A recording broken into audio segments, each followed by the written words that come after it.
for the experience. Happy to be here. So we want to thank you, everyone who is tuning in on RadioOnFire.com. We want to thank everyone who's tuning in on Facebook Live. We want to thank everyone who's tuning in from the app. And we also want to give a shout out to the host in her absence, Angie Winder. Thank you, Angie, for having us today. Thank you for being so gracious. Much love and much shout out to you. Okay, so let's begin. This topic is about credit. So let's talk about credit. Like, what is credit? Credit is your financial ability to repay items that you have borrowed, your financial ability to repay. Your financial ability to repay loans, car notes, a mortgage, and you are given an algorithm to determine your financial ability to repay items. So that is basically credit. So let's talk about credit and how credit is computed. Okay, now credit is computed through your FICO score. FICO score is a big determination of how factor is derived.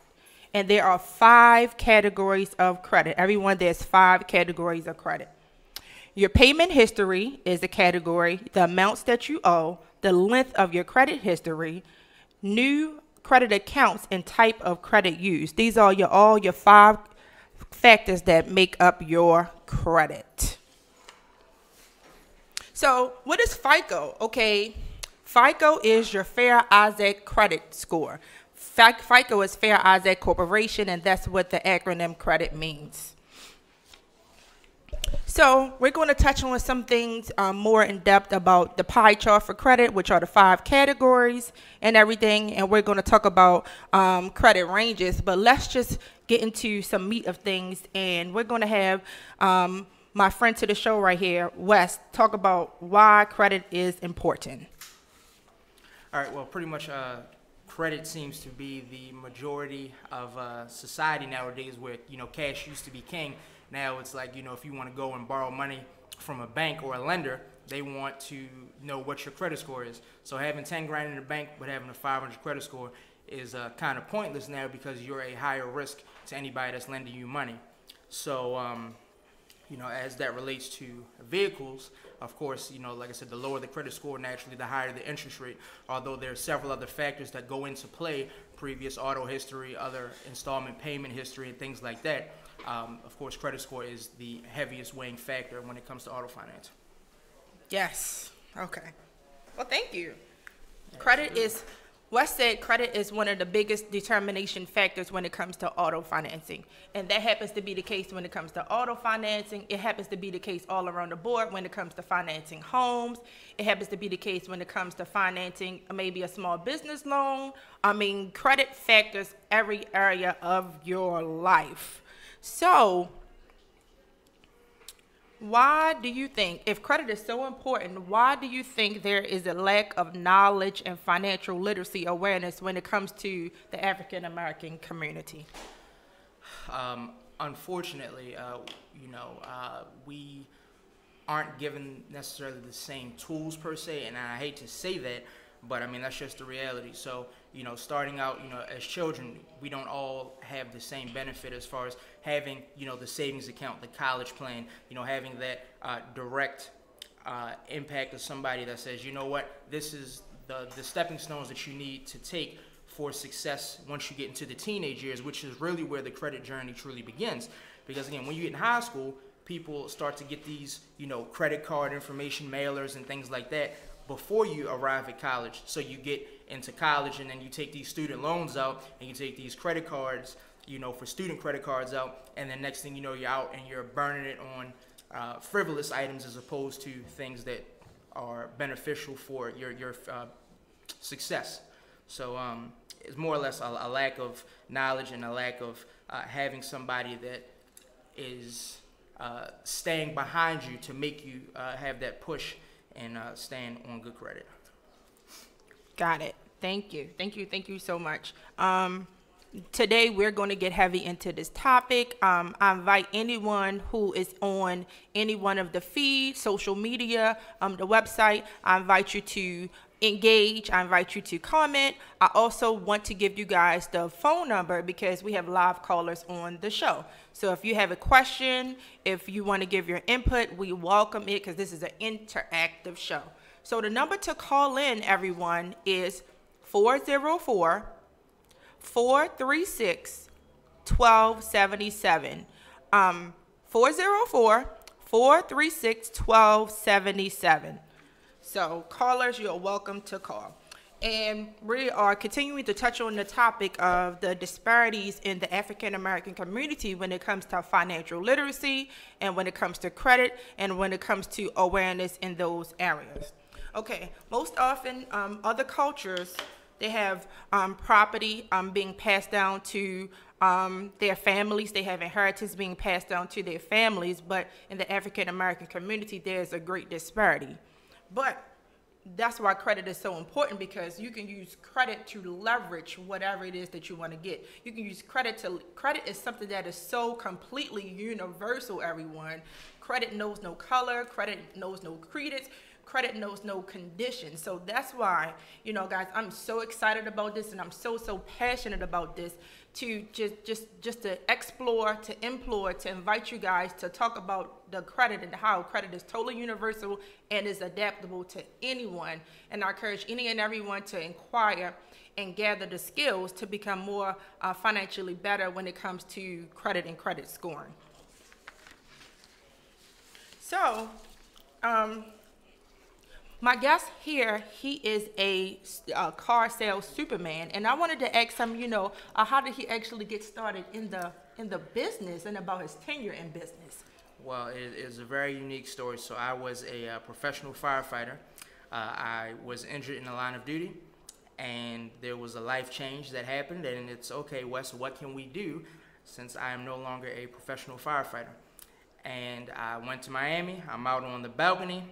And as much as I rag on Miami's great, by the way, but I'm on the balcony, I'm having a sip, moment of clarity comes in, and I'm like, all right, I'm funny, I look good in the suit, everybody loves me, and I can talk my ass off, I'm going to be a car salesman. Came back home, put my resume out, got into the business at Lynn Stoller, was there for 6 years, top salesman in my first 6 months, ran that for the next 6 years. Got into management last year with Exclusive Motor Cars, and now I'm proud to say that I'm the director of marketing for Exclusive Motor Cars in Randallstown. Come get a car. Exclusive Motors in Randallstown. Come get a car. So yes. So how much experience do you have altogether, you would say? May 6th will be 7. Oh, wow. May 6th was 7 years. Wow. Yep. Wow. You're almost at a decade. That's so wonderful. Wonderful. So that's really good. Now, I'm going to tell you guys about my experience because I'm very knowledgeable into credit. I'm the owner and operator of Credit Affairs, LLC. That is my financial business paired with credit restoration and credit education. A lot of people talk about credit restoration, but not a lot of people talk about credit education. Credit education is important as far as management after your credit is perhaps repaired or restored or fixed. So I think combining those two together is actually paramount to ensure that anyone who graduates a credit restoration program is ultimately successful, because you have the components of credit education paired with credit restoration. And I'll begin to tell everyone how I got started in the business. Myself, I was always the person that was like a researcher. I want to find out about this. I want to find out about this. I want to do this. And I was always been like an analyzer. So my credit experience started when I was at a very young age, like in my early 20s. I would help my family. Like I wanted to, help my family in a way that I knew would be very beneficial. So I just helped my family, and then it took off from there, and then I began to help friends, and then I began to gain clientele, and guys, it's history in the making, and here I am for you today. So I want to give the phone number again for anyone that has missed it and they want to call in. I will repeat the number. The number is 404 436-1277. All righty. So let's talk about, like, everyone is like, well, you know, some people have bad credit. Does it really cost me to have bad credit? And why should I focus my time and my energy on actually getting my credit repaired? Like, so what? I have bad credit. How does that hinder me? Like, really? Is it necessary? So what's your opinion? Well, of course, again, like we talking about, this whole segment is all about, you know, bad credit and restoring your credit. So it does have a huge negative impact if it's in the wrong direction. As far as, like I said, interest rate, of course, you're naturally going to have a higher interest rate. The ability to get certain loans to be able to move from renting to mortgage and buying, you know, all of that is going to play a huge factor. The ability to lease a vehicle as opposed to being stuck having to finance it for, you know, lengthy terms and not having, you know, the flexibility of getting all of the rebates and incentives because you don't qualify for the special financing and things like that. Got it. Okay, does bad credit really cost you? And how does bad credit really cost you? Okay, so most often you hear about car loans, and West is very familiar when it comes to that. And also you hear about mortgages and things like that. But credit affects much more than a home purchase and a car purchase. I mean, your credit is checked whenever you're trying to inquire for insurance. Oh, they want your social, they're going to run your credit. So your credit determines how much you're going to pay for things in every area of your life. When you try to get your utilities turned on in your residence, they're going to what? They're going to run your credit. And if your credit is not well, you're going to be charged like a higher security deposit. So they're like penalizing you for higher credit. So we talked about insurance rates. We talked about security deposits. We talked about affecting your career. Okay. Ultimately, whenever you want a career, so, you know, you are scored on your credit score. If it's one person and you guys are apples for apples, same experience, same education, and over here, same experience and education, this person right here has a lower credit score, then 9 times out of 10, they're going to go with the person who still meets the criteria, but they have a higher credit score. So credit scores are affecting you in all areas of your life. Got a question in the chat room, and it's kind of running on, but essentially they're saying, is having no credit worse than having bad credit? Having no credit worse than having bad credit. See, when you don't have no credit, it's no measure to judge your ability to repay. When you have some credit, okay, I can gauge, you might be good in this area. Okay, I can see that she's very good when it comes to paying a car loan, but she's not good to paying a mortgage. So having no credit, they have absolutely no way to gauge your financial ability to repay. And they will tell you no credit, you need to start to begin to get credit. It's actually worse than not having any credit. Okay. And you know what else I want to touch on? I want to touch on a tip. A lot of times, if your credit is bad, within a certain number of time, certain number of months or however, your credit can rebound. So credit that's bad can turn into good credit by rebounding factors. But if you have no credit, there is no way to rebound and turn a negative credit score into a positive credit score. And if I can just touch on something really quick. Sure. So definitely, totally agree with what you're saying. The only caveat to that is there are certain first-time buyer programs that are looking for the people with a 0 FICO score with no history to be able to have a shot. So there are, like I said, very few lenders that will, like I said, offer that. But of course, they're looking at job stability. They're looking at, income. They're looking at other factors outside of you not having a credit score to determine if they will do loans for you. Okay. Well, thank you for sharing about that, Wes. So, and you can feel free to give feedback on any questions, throughout the show. I mean, we value your input. We value your expertise. Also. And if you have any of your viewers and they have questions, feel free to shout it out there. We're open to interaction. All right. So now we are talking about the pros.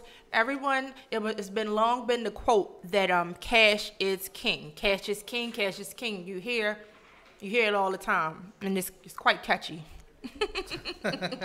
It's catchy. So now we're going to compare like the pros and the cons of credit versus cash. So Wes, what do you think are the pros and cons of credit versus cash?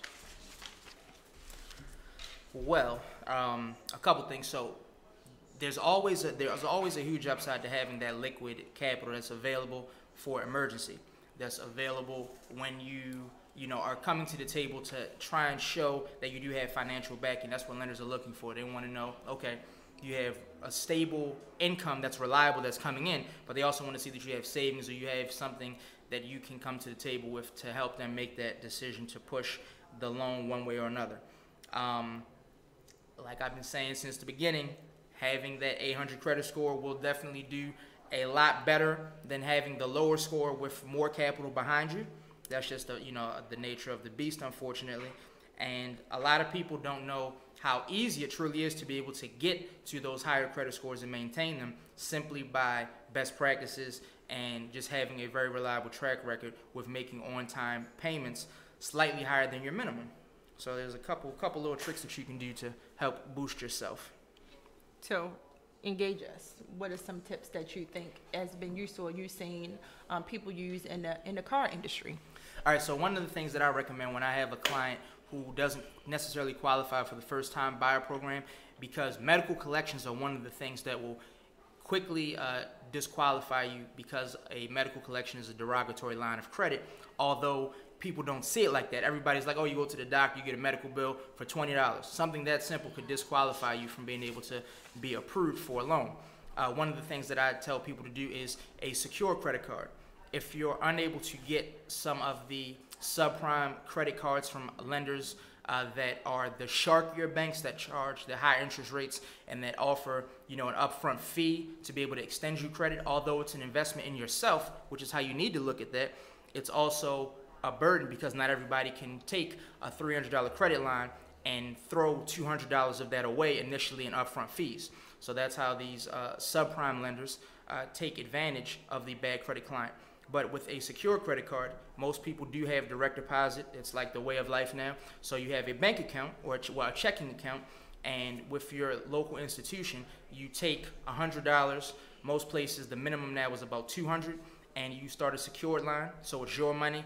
They put a loan out against you, so pretty much you're securing it yourself, thus the secured credit card, and you go and you buy gas. So you do very small purchases. You don't want to go above 30% balance. So you buy gas, you get your weekly groceries, pay the card off instantly. And having that for a few months will generate those hits to show, hey, they're making reliable payment history. Let's go ahead and unsecure that. And there are a lot of banks now that are doing that where they do a secured card, 6-month review later, they say, you know what, here's your security deposit back, now you have an unsecured line, and then you start to begin to get the credit offers from other banks that are more reputable, that have lower interest rates, and then as you build your credit lines, your score goes up, and then it's the snowball effect. You get more, everything gets better. Great. That was a lot of tips and a lot of information. Thank you for your feedback. So we were on talking about the pros and cons of cash versus credit. Okay, so cash is something that you need to have immediately cash. God forbid you undergo a crisis, you not have any funds ready. What are you going to do if you don't have the cash? It's just kind of tough. You got to thug it out or whatever. Mm-hmm. But when you have credit, if you have an emergency or God forbid you go into a crisis or whatever, that is time paid. So you have a cushion kind of per se, whereas though, okay, I need to take care of this bill. I really don't want my lights to get cut off. I need to take care of this bill. I really don't want my car to get foreclosed on. I need to take this bill, a car to get repoed on. I need to take care of this bill because I'm almost at the third. Guys, these are real life situations with everyday people. My house is about to get foreclosed on, and I'm about to be in my 3rd month, so I'm about to face foreclosure. Let me at least charge my credit card so I can be at month 2. Buy some time.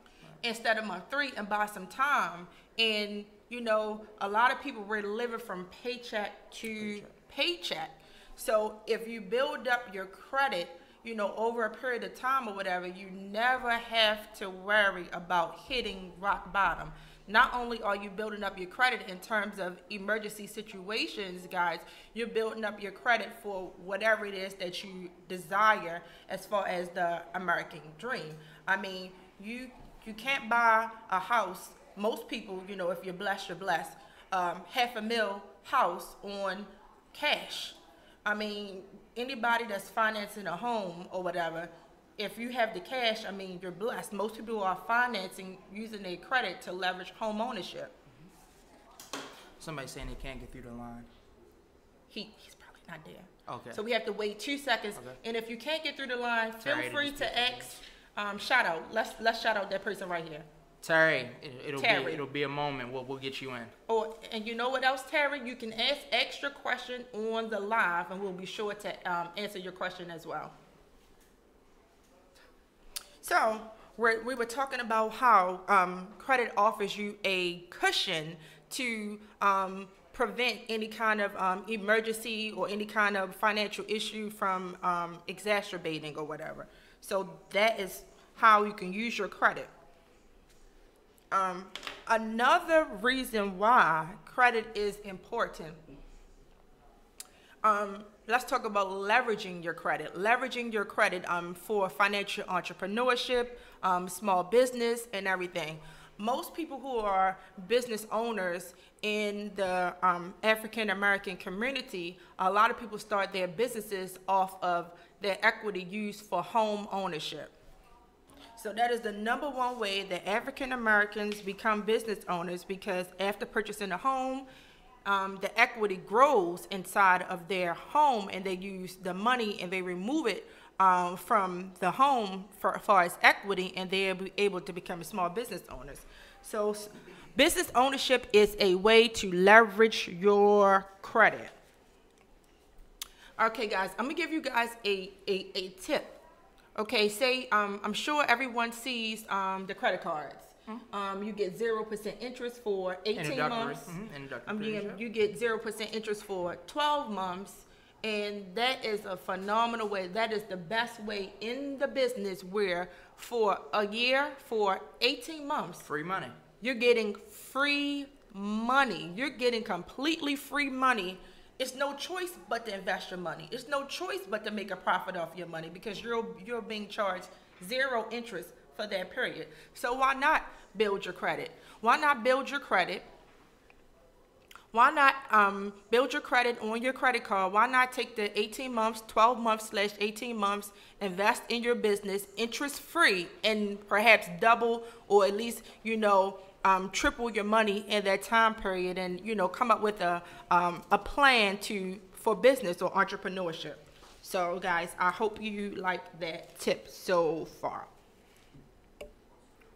Okay, now the number to call in, because we have people wanting to engage and speak and everything, the number to call in for comments, for questions or whatever, it's 404-436-1277. The number is 404-436-1277, and that is the number to actually call in.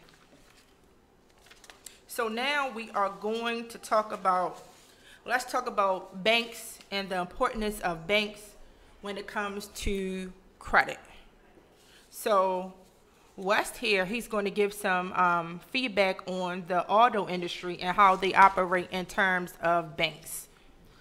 All right, so a lot of the car dealers are going to hate me when I go into this. So, like I said, there's a little bit of trade craft that I'm going to give out. You're giving out all the secrets. A little bit. Everybody that's bought a car from me, just know I don't do this to you, so you're safe. But there isn't necessarily a standard bank rate. However, based on your FICO score, there's a range where a bank says, okay, if you're between a 470 and a 520, this is going to be the rate. It's standard across the board due to federal regulation, so everybody has to have interest rate commensurate with their credit score. So one of the tricks that certain dealers use is what's called rate markup. So there's a buy rate and a sell rate. A lot of banks will give a dealer the opportunity to make additional money off of the interest that they sell the car for. So let's say if you're approved at a 16% interest rate by the bank, certain banks will give you, the room to say, you know what, you can mark the rate up a point and go 17%. Credit unions, on the other hand, which is the reason why I love credit unions, their sole interest is, of course, buying loans from banks and member security. So they're all about the betterment of their members, which is historically why credit unions, clients that come in, have a better credit score, have better open credit lines, because credit unions stand behind their people and help nurture them as they go along. And they don't allow rate markup and things like that, because they're just like, you know what, my member is here, we're taking care of them, this is the rate, this is it, none of that sneaky car business stuff. And yeah, don't beat me up, all my car guys, but this is informational, so people need to know. Yeah, well, thank you. Okay, so that's how banks operate in the auto industry. I want to say hi to LaQuanda. Thank you for watching. Feel free to ask whatever questions that you may have, and we are getting into it about the rate that banks operate in. Okay, banks operate at a 7% interest rate. 7% interest rate. Go home, find your paperwork. If your interest rate is above 7%, the banks are making a profit off of you. I've seen interest rates up to in the 20s, 21, 24, very, very high. So you think, wow, I purchased my car or whatever, and then the banks or whatever is operating at whatever percent, like that's like 3 times the amount of profit off of you.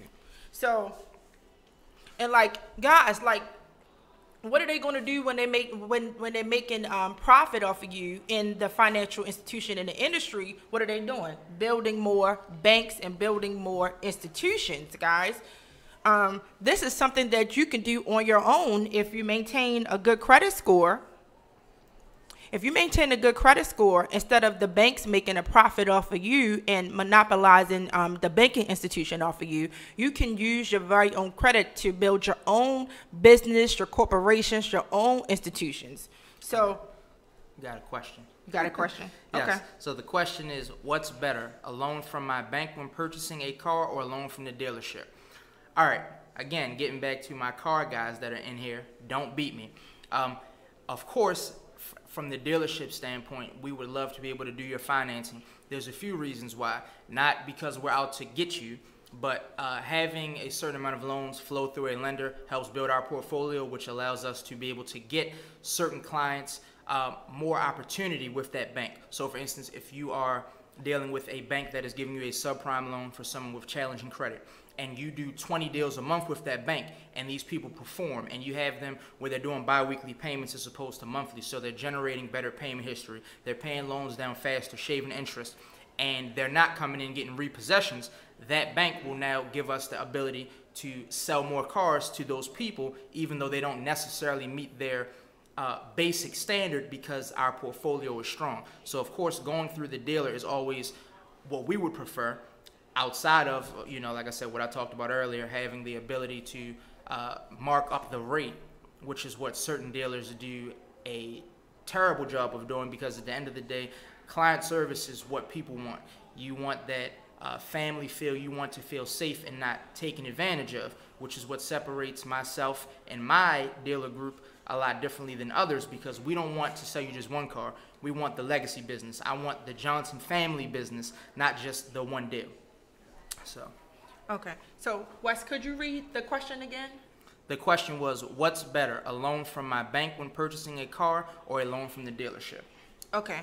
So, universally, credit unions have been known to offer more aggressive rates when it comes to financing, period. When it comes to financing cars, when it comes to financing homes, credit rates have been known. I mean, there may be some exceptions to the rule, but credit unions operate in a nonprofit entity where they're generally able to offer more aggressive rates for their members. And that's one of the perks or benefits of actually being a member, because the rates are more aggressive.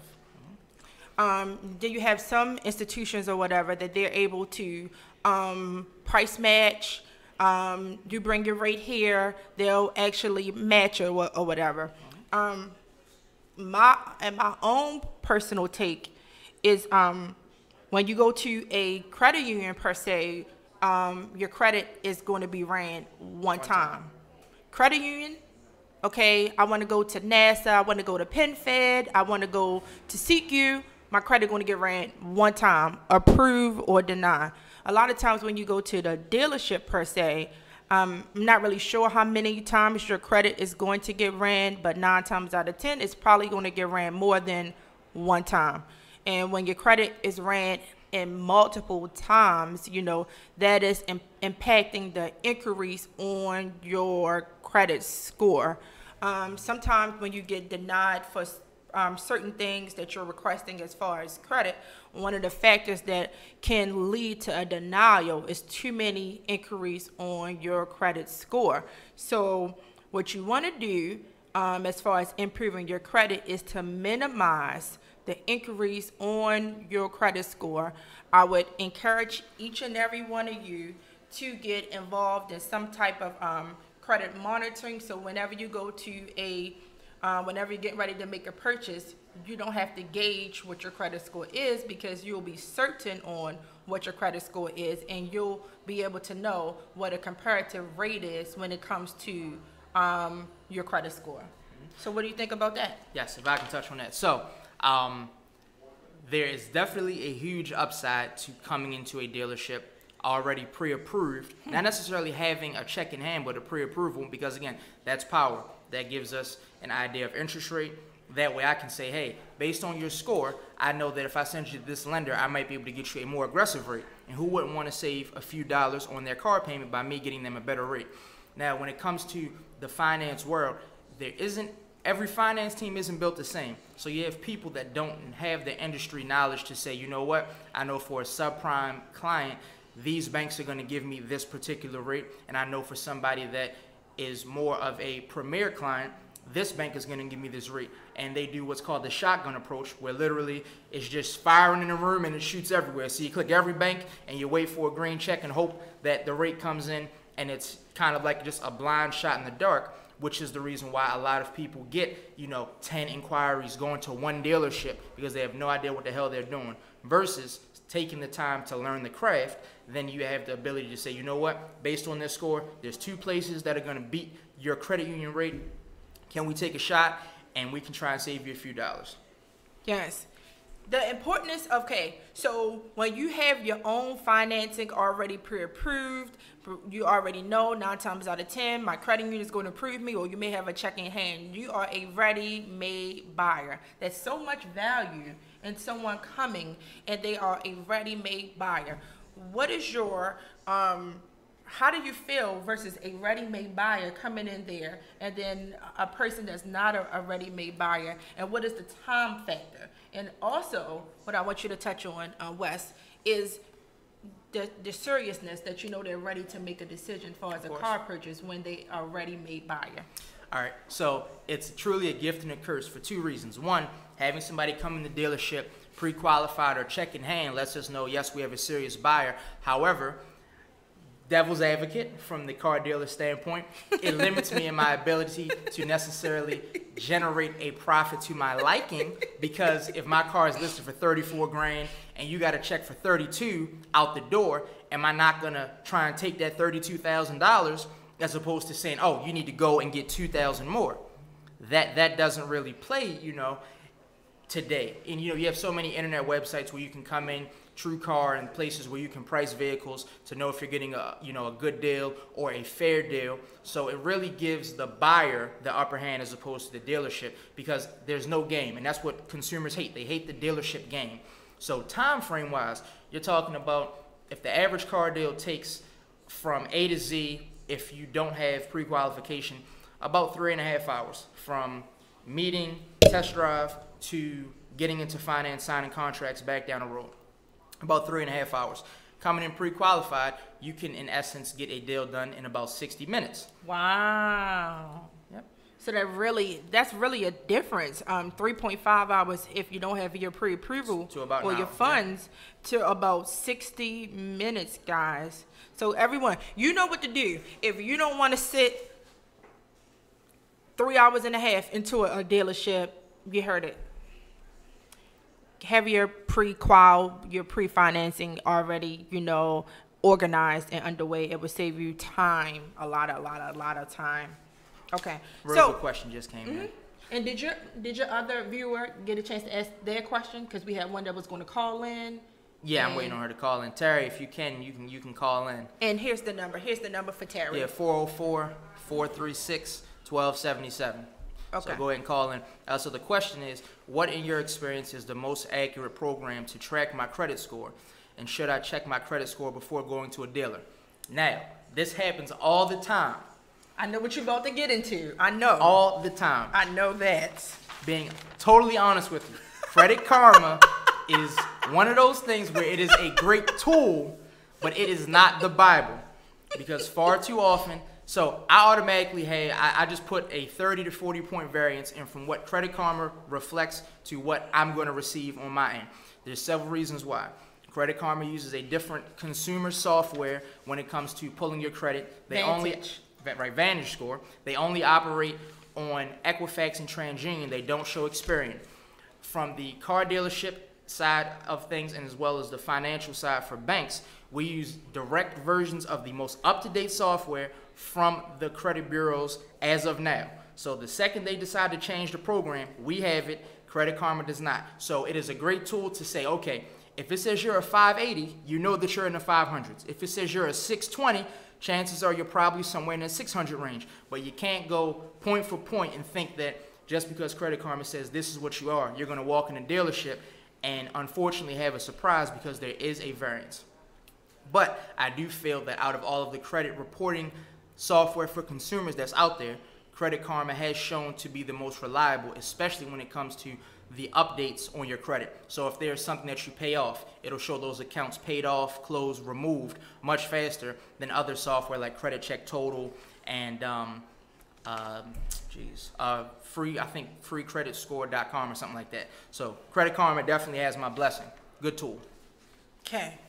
So guys, everyone, they always ask about Credit Karma. And I knew, as Wes was getting into it, like it's always a hot topic and they talk about Credit Karma. And Credit Karma is using a Vantage score. When you're acquiring a mortgage, when you're acquiring a car, they are going to use your FICO score. So your Vantage score, which comes from Credit Karma, is not going to be an accurate depiction of where you are as far as a credit assessment. So when you go to West or whenever you go, wherever you're going to get approved for a mortgage or whatever, please do not think, I want everyone to hear me and listen to me, please do not think that your Credit Karma score is going to be your FICO score. Two different scores. FICO scoring is used 90% of times in the industry when it comes to applying for a car, a mortgage, whatever you're going to use. They're going to use your FICO score and not your Credit Karma score. So let's talk about the pros and the cons of Credit Karma. Okay, so one of the things that I mentioned you guys that was kind of like a con about Credit Karma is there's not an accurate depiction when it comes to financing. So that's a con. Credit Karma has your two bureaus. They do not have the full spectrum and picture of what the three bureaus consist of. The three bureaus consist of Equifax, TransUnion, and Experian. Credit Karma only has two bureaus, so you're not getting a full synopsis of what your credit picture really is when it comes to the major three bureaus in the credit industry. So that's the second con when it comes to Credit Karma. So let's talk about some positives when it comes to Credit Karma. Credit Karma will help you in terms of your utilization. Okay, everyone, like what is utilization? Okay, your utilization is the percentage of credit that you're actually using. Everyone talks about under 30% utilization, and that has normally been the rule of thumb, but that's not a way to, that's a way to to stabilize your credit, but that's not a way to maximize your credit. If you want to get the maximum amount of credit scoring in a utilization score, then you really need to keep your utilization below 6 to 7%. So that it can report properly, and also when it's reporting, you're being shown that you're using money in a way that is conservative, is what I actually want to use. Absolutely. So that's one of the cons about Credit Karma. One of the pros about Credit Karma is that it captures your utilization. Another pro when it comes to Credit Karma is that it gives you an idea of what's actually on your credit. Okay, most times you have to go to annualcreditreport.com and you get the full picture of what's on your credit, what's there, what's not there. Oftentimes you're waiting for it to come in the mail. Sometimes it's a waiting process. If you use Credit Karma, you're getting an instant. You're getting a very generally accurate depiction of actually what's on your credit. Do I have any collections on my credit? Do I have any judgments on my credit? What's negative on my credit? How many accounts do I have on my credit? How many accounts are reporting positively on my credit? How many accounts are reporting negatively on my credit? Who has, tried to get an inquiry on my credit? Do I have to be leery of maybe some fraud in some areas? Well, I didn't request perhaps PNC Bank. Why is there an inquiry on my credit? You can get a kind of an idea of what's on your credit, any attempts of anyone trying to use your credit. So that is a pro of Credit Karma. And another pro of Credit Karma is that it's free. I was just going to say that's the biggest one. It's free. So it offers some value, but it does not accurately depict your FICO score, because it's not FICO, it is your Vantage score. Two people, same question. How do you find out your actual credit score? Okay. Oh yeah. So we talked about software. So your credit score. Your credit score, you can go to any one of the bureaus on their website directly. The bureaus are Equifax, TransUnion, and Experian. You can actually go and pull your credit score from any one of the bureaus. You can go to annualcreditreport.com and you can get a knowledge of what's on your credit. When you go to annualcreditreport.com, that's information. It doesn't provide a scoring. It's just for information only. You can also subscribe to Identity IQ. Everyone should have some form of credit monitoring. I mean, that just helps. I mean, we have insurance on our phones. We have insurance for everything else. You have some credit and monitoring. A lot of Identity IQ has monitoring for like fraud and theft and, credit monitoring. So you're like in the good when it comes to those things. You'll be alerted. It's just security for your finances. So that question was what? How can I check my credit score? Okay, so Identity IQ will go to any one of the bureaus and find out your credit score. What was this? A shout out to that person. Who's that? Akira and the Creole Girl on Facebook Live. Thank you, Akira, for asking your questions, and the Creole Girl for asking your questions. Give Wes a thumbs up if we answered your questions. If you found confirmation in it, let us know. Thank you. So that was the two questions from the viewers? Yeah. Okay. So we were talking about Credit Karma. I want to give the phone number for any and everyone that wants to tune in, want to call and ask some questions. The call-in number for your questions is 404-436-1277. I'm going to say it again because I kind of talk fast, everyone. 404-436-1277. And if you're on social media or you're on the website, you can feel free to ask any kind of questions that you may have. So we talked about the good and bad of Credit Karma. Now, the next question that we are going to talk about is, and then we also touched on the rate that the banks operate in. So this next segment here, guys, we're going to talk about ways to improve your credit. I'm sure Wes has some some good tips for you guys for almost being in the business for almost a decade. I'm sure he can share with you guys some tips to improve your credit. And I'll begin to give you some tips as far as my knowledge and experience.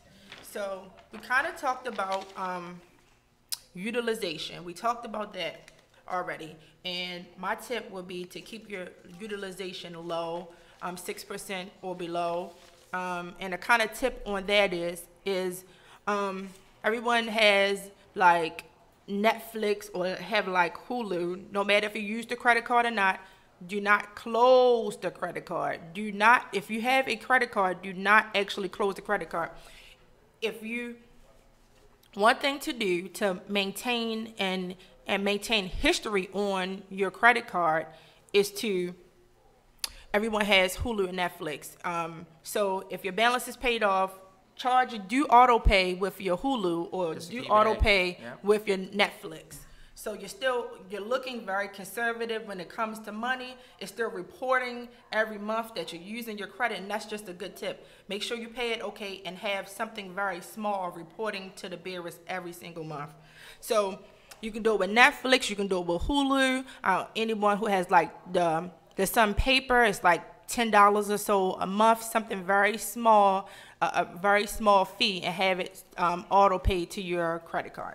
Real quick sidebar. So again, when it comes to credit cards, these lenders are looking for your purchase habits. So they're looking at how you take that credit card that they give you. So in January, I give you this credit card for $1,000 to give you a shot, and you activate it on the 1st, and by the 5th, it's maxed out. That shows them that you are in dire need of this credit, which isn't what credit cards are designed to do. They're designed to be a tool to assist in the purchase and not be the sole means for a purchase. So a lot of times, now car dealers especially, we aren't allowed to really take a credit card down payment because you're paying a lender with credit. So you're taking out a loan to, in essence, establish a new loan, which is kind of like, a double loan, which, again, you're making a credit card payment to put your down payment on your car. So one of the tips that I like to tell people is, okay, if I have a client that comes into me and they have $2,000 down, roughly that $1,000 at an average interest rate is about $12 a month in payment. So I'll say, okay, let's try and get this loan done with $1,000 down. Take that other $1,000 that you were going to spend with me, and instead of saving $12 a month, go out and throw that into one of your banks or your credit unions as a secured credit card to establish a second line. So now you have an auto loan that you're going to be paying on consecutively for the next 60 to 72 months, which is pretty much the industry standard, as well as having a new credit card line that you're going to be, in essence, investing in yourself, of course, because you're taking $1,000 out of your pocket to set up this new line. But then again, in 6 months, most lenders now, based on good payment history and habit, will say, you know what, here's that money back. So now it's a savings account for you because you got $1,000 that's sitting on ice waiting for you to do the right thing. You get that money back. Now you got $1,000 in your pocket, a new credit line, and you got a new car. So it all works out. Great. I want to touch on that. What Wes was talking about is having a variety of credit. That's another way to maximize on your score. So we already talked about keeping your utilization low. Utilization, what's this word? This is just a big word. How much are you using on your credit? What is the percent that you're actually utilizing on your credit? And he also talked about having variety of credit. Okay, you go to him, you'll already have an auto loan, and you have to get variety of credit to maximize in all the 5 categories. Okay, you get an auto loan, you can get a secured credit card, you can get a regular credit card, you can get a loan like there are other programs where as though there are CD loans that you're actually paying into every month. And then from a year period or a year and a half period, not only did you actually build your credit score, but when it's all done in 12 months or so, you actually have a savings also. Yep. And it's also an additional line of credit. So everyone, it's so many tricks to like improving your credit score that if we actually knew, like, it's really not that hard to have a high 700 plus 750 plus, it's really not that hard to get and maintain a credit score. You just have to know the strategy. You have to know the categories. You have to know all about it in order to actually achieve that. So we talked about ways to improve your credit, keeping a low utilization, having a variety of accounts on your credit is what we also discussed. What you also hear people say is to pay your bills on time. Pay your bills on time, everybody.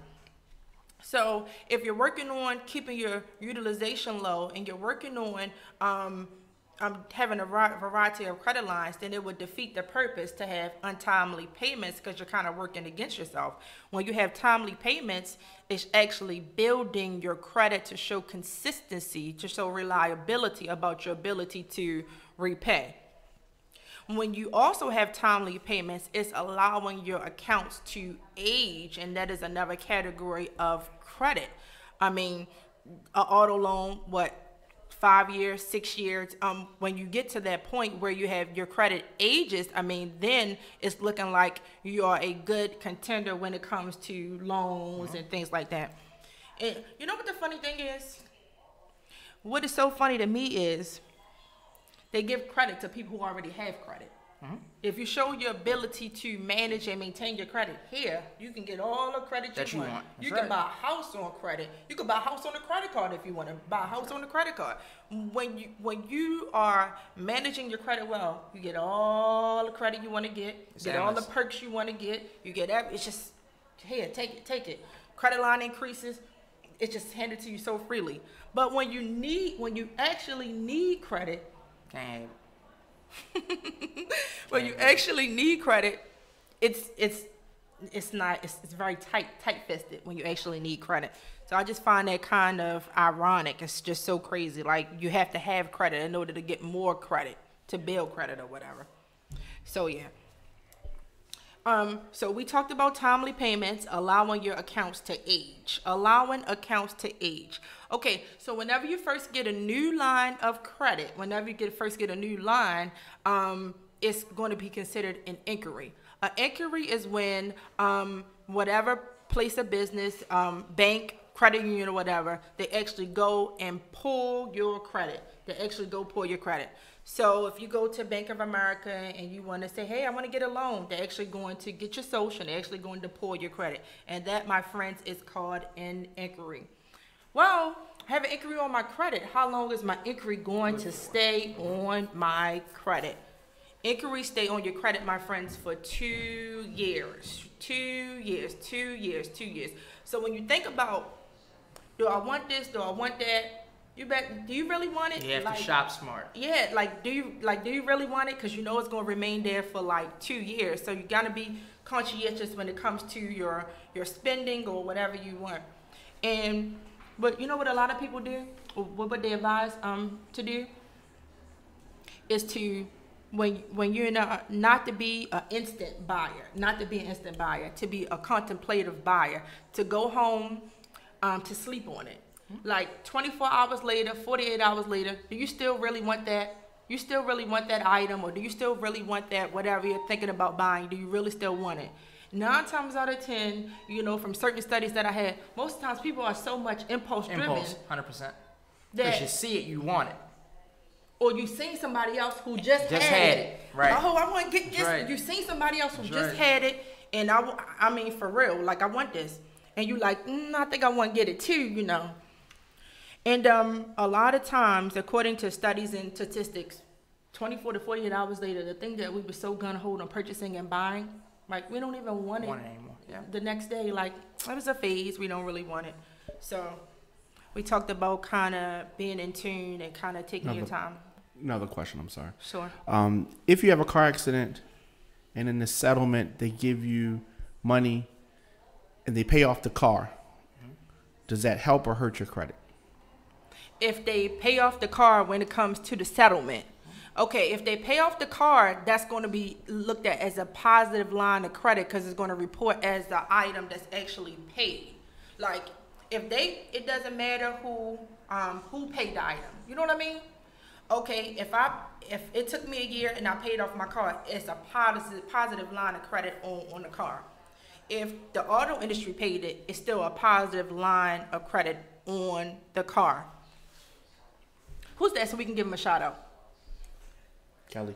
Kelly. Thank you, Kelly, for your question. I want to touch on that. So, your credit report does not know who paid it, whether it be an insurance company, whether it be you. Now, what I can tell you is, in today's standard for auto loans, banks are looking at, historically, they want to see a 24-month perfect paid auto to establish your auto credit once you get your first vehicle. So having a car and paying it off in less than 24 payments isn't necessarily the best thing. There are ways around it, but a lender can actually limit you because a lot of people get a car, that first time buyer, and a year from now they're like, oh my God, I want out of this thing. And a lender will say, well, if you just got this payment at $350, what's making you want to go to $500 now in less than a year? So you have to be able to show, okay, well, they're going from a mid-sized car, they're expanding their family, they need this SUV, versus, oh, okay, I want to go from a Civic to a Lexus. So the lender will hold you back like, whoa, hold on a second. We just gave you a chance, and now you're trying to go and get the world. So that's truly one of the things that plays, again. So 24 months perfect paid, make sure that's what you do. I want to touch on what Wes is saying. Okay, so when you first get your line of credit, it starts off as an inquiry. Inquiries, they are reflecting negatively on your credit. There's no history on your credit because you're at what? You're at square one. There's an inquiry on my credit. In order to maximize your credit score, you need to get age on your account. So it takes time for it to start from ground zero, where it's actually an inquiry to report payment history. And payment history is how credit is determined. So the minimum time in which an account can be actively legitimately a positive account, I would say, is about a year strong. Of reporting, yes. A year. If you have an account and you have a solid year, okay, you pass the 3-month mark, you pass the 6-month mark, you have a solid good payment history for a whole 12 months, it's looking positively on your credit. If you're anywhere between the year and 6 months, it's not necessarily a strong positive account that you hold. So I would encourage you, anybody, even if you have the money to pay your car off, hold it. Yes. Don't do it. We really going to talk about that. Make the payments. We got 2 questions in here. So Kristen wants to know, is it true that you should try your best not to close out your credit accounts once they're paid? I heard it's best to leave them open. Yes. Okay. Do not close any accounts that you have. You are, okay, I'm going to give you an example. And thank you, Kristen, for answering the question. I'm going to really give you an example that's going to really kind of dive into it and really answer your question. Okay. So the account you closed, say you had a credit card for 5 years, right? Say that credit card account, it was the strongest and longest line on your credit. When you close your account, say your other accounts was at a 1-year mark. You had whatever you had on your credit, you had it for 1 year. Then guess what? You close your account, and guess what? You're losing credit age on your account. So if you have whatever it is, especially if it's the longest line of credit that you actually have on your account, when you close it, you're losing the account age. And that's what people look for when in terms of credit, to allow credit to age, to gauge your credit score and your ability to repay. So never, never, never, never, never close any credit card accounts. Do the trick that I talked about earlier. Get something, a newspaper, whatever, a newspaper subscription, Netflix, Hulu, let it charge the $10 or so per month, where you're still getting credit reporting and you're still getting low utilization on your credit accounts. So, Crystal, did I answer your question? Is everything good and cool? Thumbs up, heart, whatever you want to give. Thank you, Crystal, for engaging with us. All right, and there's one more if we have time. Mm-hmm. All right, example. So if you're trying to purchase a car and get denied, so you go to another dealer, does it affect your credit score? Absolutely. Absolutely. This is what I see I see it far too many times, I should say. Yes, the shotgun approach. You go to Rinky Dink Motors, where they promise the $500 down, they get you a card. Don't matter about pay stubs and all that good stuff that sounds like it's a sell on the radio to get you there. And then they take your credit, they shoot you to every bank they got, they hope for an approval, nobody gives you a shot. Now you say, oh my God, I cheated on Wes, I'm so sorry, let me go see him. And you come see me, and I run your credit, and I got 10 different inquiries from 5 of the banks that I use. So now not only does it limit my ability to get you financing, because again, the lender that I use has already seen you. They've already seen your profile. They already know your income. So there's nothing for me to stand on to say, hey, this is the reason why you're going to give them a loan, because they also are going to say, well, they haven't made their mind up because they went to another dealer, now they're with you. So they're an indecisive buyer. So based on that history of you having these 10 inquiries in less than 2 days, they're going to say, they're probably not ready to buy today. I'm not inclined to break the rules or bend the rules to give them a loan just because I'm going to approve this. And then you're going to go out and try to say, here, your payment's going to be $300 a month. And they're going to say, I got to think about it. Now there's a loan that's approved that's on this bank's portfolio that they're never going to see because the indecisive buyer has to go and sleep on it. So that's definitely, to answer that question, yes, that is a no-no. Find the car you want, pick a dealer that feels like it's good, Exclusive Motor Cars of Randallstown, and come see them, and don't shop your credit. Do not go out and car shop. It's one thing to go look at cars and test drive. It's another thing to do a credit application. Credit shop. Every time you sit at a desk. Don't do that. It will kill you. All right. And you was touching on that before. And when you go to one dealership and when you go to the next dealership, you don't really get a full picture of how many times your credit is being pulled. Like you go to one dealership, they pulled my credit 8 times. That's what they tell you. Oh yeah, we only sent it to 2 places. And then the real guy, me, is like, oh my God, they sent you to 7 different places. What are you doing? Yeah, so in terms of that or whatever, then like your credit is being shotgun. We talked about shotgun earlier. When your credit is it's really like a shotgun. Your credit is being ran through all these different places from dealership 1 and dealership 2, and then when you really decide that wherever you want to be, you're lessening your chances of being approved because you're looking like you're not a ready-made or serious buyer. So let's do a time check. Okay. So guys, we have 5 more minutes left. 5 more minutes left. So guys, you have 5 minutes to actually get your questions in, call in, and everything else. So I'm going to give the number again, and the phone number is 410-436-12. No, 404. Yes, we're in Baltimore. Thank you. 404. Thank you for being such a lovely guest and just keeping me on point. 1277. Got it. If you didn't hear Wes, it's 404-436-1277. Thank you guys. Would have been mad at me calling. And one of the things that I wanted to touch on that I think we kind of jumped over, the difference between a soft inquiry and a hard pull. Let's touch on that. Who's asking that? That's a wonderful question. No, it just came across my mind as I was thinking about the whole Credit Karma deal. So I'll let you kind of dabble on that if you would like. Sure. I would touch on it, then you can piggyback off of me. Cool. And then we can prepare to close because we are pressed for time. Okay, so soft inquiry versus credit inquiry.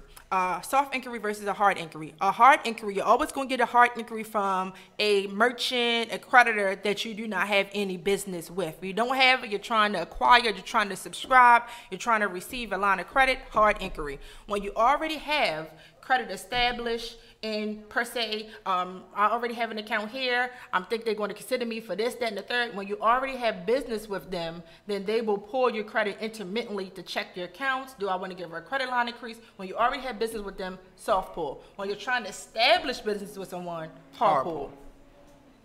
So that's quick answer to that question. Yes. Thank you for shout out to what the person asking the question. No, it was me. Oh, well, shout out to you. So we have a caller asking a question. Damon says, how does a bankruptcy affect your credit? Bankruptcies are things that negatively report on your credit. So a bankruptcy affects your credit in very extreme. The things that report negative on your credit: collections, foreclosures, repos, bankruptcies. And a bankruptcy is along the extreme negative factor of something that could ultimately really hurt your credit. So if it was a 1 to 10 and it's the bankruptcy is along the line of a 10. Absolutely, I totally agree. Real quick, there's a slight difference when it comes to bankruptcy in relation to car credit, because there are lenders that absolutely love giving loans to people fresh out of bankruptcy because you've wiped all of your debt, so your debt to income ratio is 0. You don't owe anybody. Now, you will pay a much higher premium and interest rate because, again, these are lenders that are looking to prey off of your misfortune with having to go through bankruptcy, and they're going to charge you a premium. The interest rate is going to be in the high teens to up to the state maximum of 24% for auto lending. But you will get a vehicle, and you'll have to do a down payment, typically around 10% of the collateral you're looking to borrow against, and most of the maximum loan that they're going to offer is about $18,000. Got it. Well, thank you. That's a really good tip. And also, when it comes, all right, there's 2 different categories. There is a auto credit score. When you've had 1 or 2 cars, you know, you're more than likely to get a car because that's your auto credit score in terms of FICO. And then there's a mortgage credit scoring, and that's based on whatever mortgage you have or whatever. If you had a mortgage before, you're likely to get another mortgage. So each industry is in its own, and if you have a higher credit score based upon those accounts, then you're likely to get approved in those areas more quickly and readily. Absolutely. So yeah. So guys, we are kind of about to close out the show, guys. Aww. So I know it's kind of sad. It's so sad. But so I want to really thank Wes Watson for coming in on the show today, guys. He is just giving a lot of credit tips as far as financing a vehicle. What closing remarks do you want to say? Thank you guys for tuning in. Thank you for inviting me on. Definitely a pleasure. Knowledge is power, although as cliche as it might sound, that is, you know, the truth. And again, if you need to get a vehicle, there's only one name you need to know: the Wes Watson Experience at Exclusive Motor Cars. Follow me on Instagram at Wes_the Experience, Facebook, the Wes Watson Experience. If you don't know about me, Google me. The reviews are off the chain. Feel safe, buy confident. Feel safe, buy confident. And guys, my name is Mariam Shabazz. I am a financial advisor. I am a credit restoration specialist. I deal with all areas of credit. I deal with economic empowerment. I can help you in terms of improving your credit score so that you can get a car, West, or that you can purchase a home or whatever. So I'm your go-to person in terms of credit. So I kind of want to give you guys the last few tips that we can give you guys, whoever's been watching, and thank you all the viewers for watching it. And then we are preparing to close. So, what should we talk about for the last tip or so? Was there anything you want to think about or know and say, well, hey, I'm answering this question? What should we talk about? Oh, well, real quick, tell everybody how to follow you, because like I said, you know, I got people watching. Tell them how did they get to you. Okay, good, perfect. So anyone that is watching, Wes is going to tag me in the post. My name is Mariam, Maryam. My last name is Shabazz, Shabazz. You can find me on Facebook. And I'm just here to help. So, and then you can get straight financially, you know, for your car purchase or your business or your home. And you'll be like, gee, thanks. So, let's see, what other tip do I want to kind of give? Let's say, so we talked about inquiries and, okay, allowing accounts to age. So we talked about the credit age and also, okay, now, and let's see. Let's talk about, I have a tip here.